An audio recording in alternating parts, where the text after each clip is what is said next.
ក្នុងចិត្តសង្ឃឹមក្នុងចិត្តជាកូនប្រត្រូវគិតពីអនាគតម៉ែប្រាប់ឲ្យកូនខំរៀនជាឆ្ងាយពីអ្នកលេងតាំងចិត្តខ្លួនឯងជំនះរាល់អ្វីសំដីគ្រប់ម៉ាត់ម៉ែតែងតែប្រាប់ត្រូវចងចាំព្យាយាមគង់បានសម្រេចធ្វើខ្លួនឲ្យជាមនុស្សល្អទើបកិត្តិយសថ្លាថ្លៃរូបកូននឹងចាំសំដីរបស់ម៉ែកូនម៉ែមិនដែលសាំសូ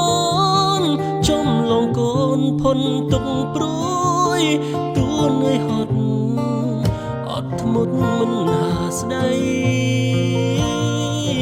បំពេញបំណងក្រុមយ៉ាងឲ្យតែកូនចង់បានអ្វី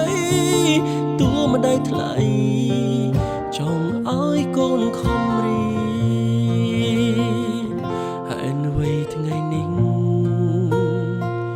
ថ្ងៃដែលឈឺចាប់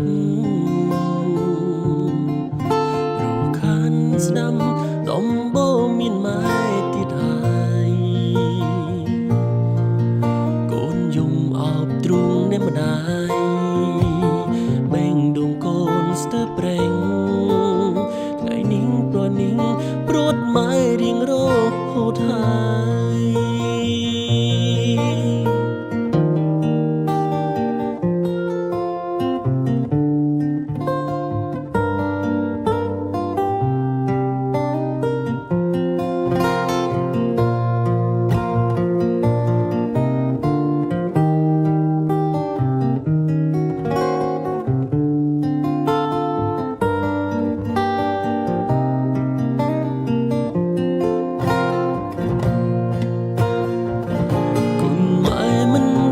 សា